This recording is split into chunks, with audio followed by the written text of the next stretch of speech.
Hello, it's Pete here. We're talking about Sizzix Studio, and we're talking about one of the innovations that makes the whole thing come together. That is the wonderful Hinge Adapter. So let's tell you all about it. So this is my registration press. Now, those eagle-eyed amongst you who know about our stamp and stencil tool will realize it's exactly the same. This has just been recolored and rebranded for our Sizzix Studio line. So let me take off what we call the press lid. Of course, this is your stamp plate, and I'm going to reach into the box and take out my Hinge Adapter. This clever little thing fits into these grooves, snaps into place. It is rock solid. And now what that does, what it allows you to do, is create all your favorite stenciling and stamping techniques on thicker substrates, like, for example, journals, which is where we're going to be looking today. And we'll show you why the Hinge Adapter works, what it's all about, and what makes this so special for the Sizzix Studio range. Now, I brought in, this is a journal. You can see I've created some art in here. We've got a lot of different backgrounds. I do tend to make lots of backgrounds and then fill them in later using some of the tools from the Studio line. I'm going to use this one today. I'll place the journal here.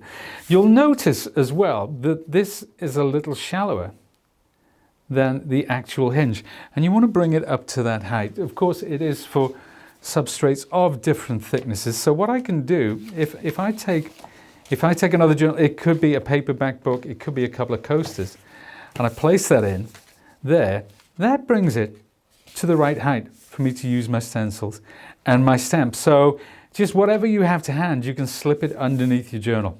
That's it. That's perfect. That's in place. I am going to switch that around somewhat, so I'm working over here. Now, let's bring this back in, and of course, because this is just an extension of the existing hinge, I can pop that back in, and now I can see that I'm just the right height for stamping, but also for stenciling. So if I want to use my stencil adapter, that's where it's going to go. So without further ado, I'm going to bring in, this is a collection from Vic Hollins. This one is called Ornate. And you see we have 3 stencils. They're layering stencils. That being said, you can use them individually and use elements thereof. You don't have to do the whole complete stencil. And we also have this wonderful set of stamps. And all of the artwork from both Vic and Kat, they will have 3 stencils and a beautiful set of stamps. Now, I'm coming in with this stencil. And I want to create a band of color down the center here. So, of course, you can use stencils without an adapter, but why do you use a tool like this? Well, there are many compelling reasons for that. The first being is that not only do you get perfect registration, it means you can move your artwork around. You can take this off, check to see if it's fine, put it back down. You're going to be in exactly the right place. If you want to come back to it later in the day, again, you decide you want to put an extra color through there, you can do that with this tool. So it's great for accurate stenciling, but also stamping, which we'll come to in a little while. And I'm using my Royal Talents paints, and I'm going to come in with a little bit of burnt umber. And I want to freshen that up with some yellow as well. So we're going to blend those two. And I'm going to be using one of the wonderful tools from the range, the Sizzix Studio range of tools. Let's just mix those together. Maybe bring in a little more of that burnt umber. I love this particular palette knife for its blending properties. So you can see when I thin that out, I've still got the yellow coming through, which is what I want. And I'm going to show you how we use our blending tool head. Now, normally people use brushes, these, whatever, but with acrylics, having a foam head like this is a bit of a game changer. It really is. So I'm going to come quite heavy, okay, from top to bottom, but I'm going to fade it out. I'm actually going to use the tool in two ways. One is by applying the color heavy like that, and the other is allowing it to fade out. Now, this is where having this hinge adapter really comes in handy. So you see what I'm creating there? It's almost a kind of a stain, okay? And then I'm going to put that back in, and it's exactly where I started from because I'm using this wonderful tool. So I keep coming down. If I want to go heavier, I can go heavier. If I want to go lighter, I can go lighter. If I want to introduce a different tone, I can do that as well. So let's pick up a little more of that pigment, and I'll come slightly darker towards the base, but I'm going to blend that out. So hopefully I'm creating a really cool effect. You'll notice this side, I barely touched it. That's because we're playing, we're experimenting in real time. When I start out to do these things, I've got a general idea of what I'm doing, but really it's in the lap of the gods. That is pretty cool. I love that. That's a nice effect. So you can see when you blend it out, the acrylic, because it's not completely opaque, it creates a stain in the same way as you would with, say, just any sort of oil-based or water-based inks, distress inks particularly. So there you go. Now, once I've used the stencil, I'm going to pop it into water so it makes it easier to clean up. I can also take this, maybe move it around the side, deepen those edges, change the tones somewhat, bring it in. So this blending tool head, it's not just for working through stencils or working on stamps. You can use it independently of the other tools. Again, this will be placed straight in water, making it super easy to clean. I just run it under a tap and it's good to go. Now, let's bring in another of the stencils. I could choose either of these. They do layer up to make the most wonderful effect as well, as you can see there. But I'm going to come in from left to right, and you can see that there are registration holes on each side. Okay, so that's where I want it, right there. So I'm just going to pop that into place. It holds on really snug. Okay, and that is right in place. So I want to come darker now. I want to come slightly darker, but I'm going to take the burnt umber as before, and I'm going to take just a touch of black. And I do mean just a touch because it's quite unforgiving. But that's another great thing about Sizzix Studio. There's no rights and wrongs. There's just little levels of imperfection which should absolutely be embraced. It's all part of the fun.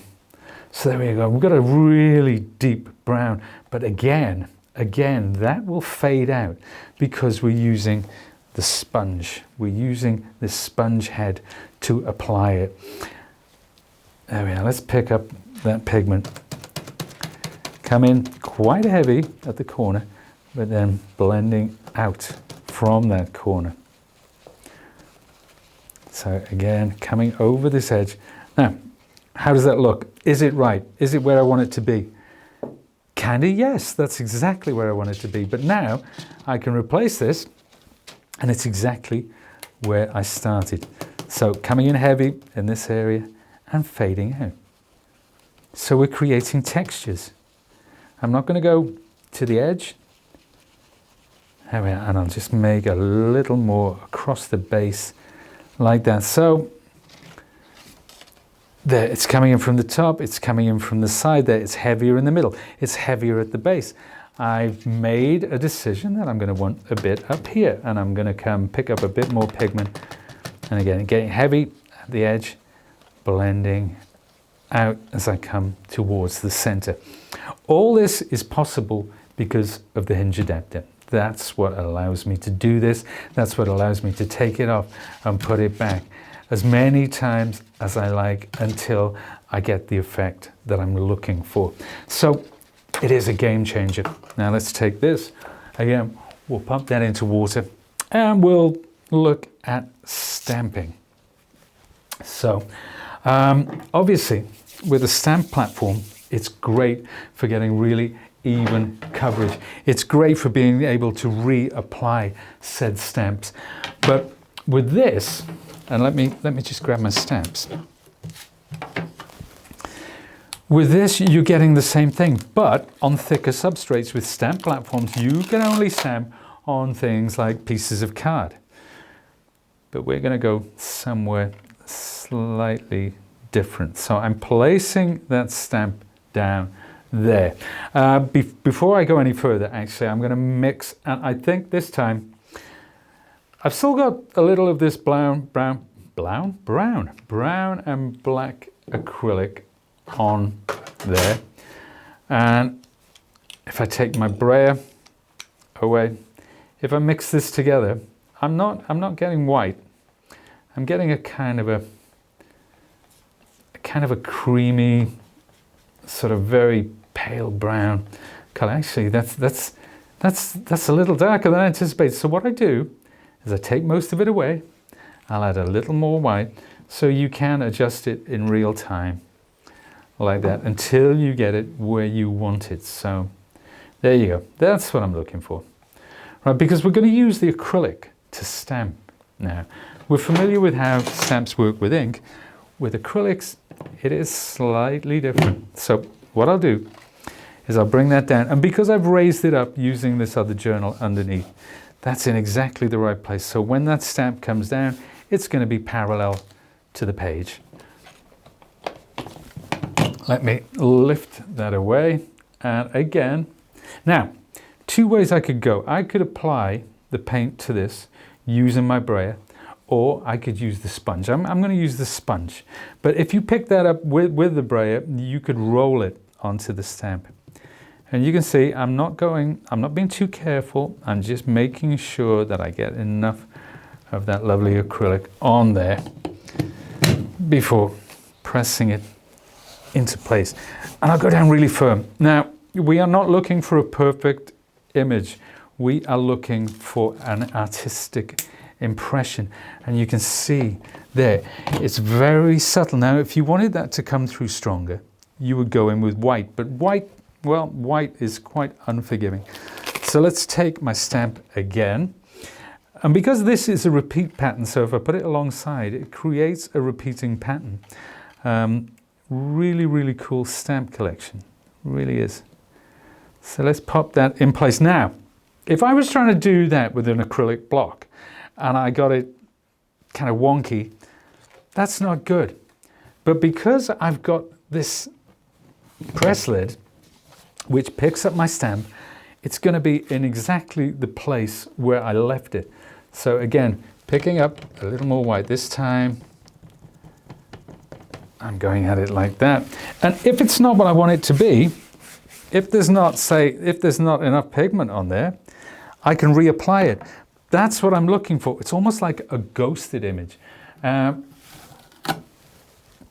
then finally, we'll come down the bottom. We'll make sure that that joins up there, because I'm going to come over the top with a slightly darker color for the next application. So a bit more paint on there. Yeah, and you know, with acrylics as well, when you're working light over dark, you don't always get white ink pads. They're a bit hit and miss.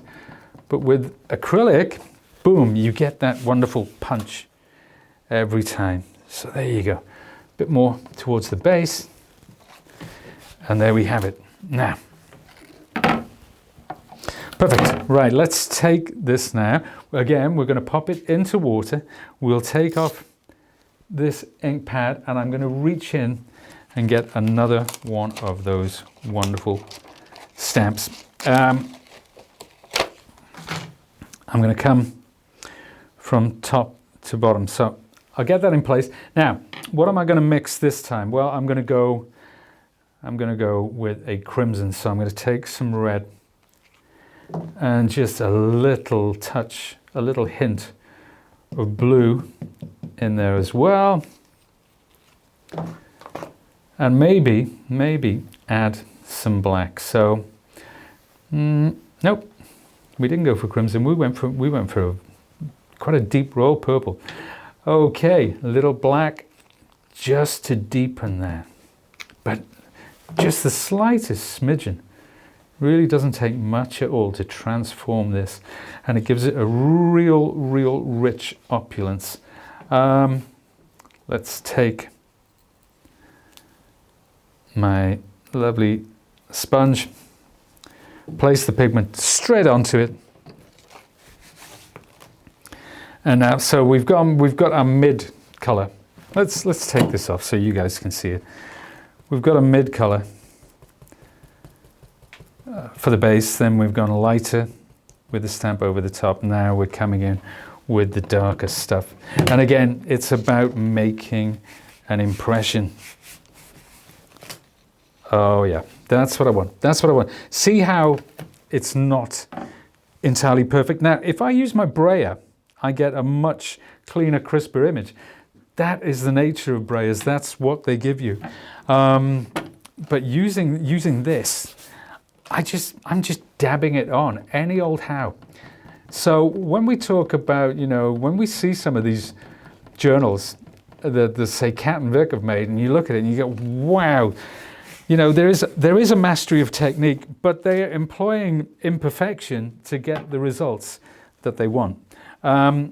And that's what we're looking for, and that's what we've got here. So I've still got color on this, and I'm going to go over the edges just to deepen those edges, the way you would say with distress inks or something like that. And it helps everything kind of come together. So we've got two stencils going on there, we've got two stamps. And the reason it's worked, and the reason it's worked well, is because of the Hinge Adapter. It's a wonderful tool. It's a game changer, especially when we're talking about stencils. Here's another one. All of it, the stenciling, the stamping was all done, making the best of the Hinge Adapter. And so if you're not familiar with mixed media, if it's something that you've been thinking about, but you've been a little bit afraid of it, but don't be, just have fun. That's what it's all about, having fun. So there we are. That's our Hinge Adapter. There's so much that you can do with this Hinge Adapter that you couldn't do previously, especially with thicker substrates and journals and things like that. Of course, it's not just about that. There are all the tools. There are the wonderful acrylics and mediums from Royal Talons. And of course, there is our registration press, and on and on and on. Sizzix Studio, it's an all-encompassing system for creatives everywhere. Whether you come from the art side of the aisle or from the craft side, this is where the two meet in total harmony. I do hope you've enjoyed that. My name's Pete, and I'll see you again soon.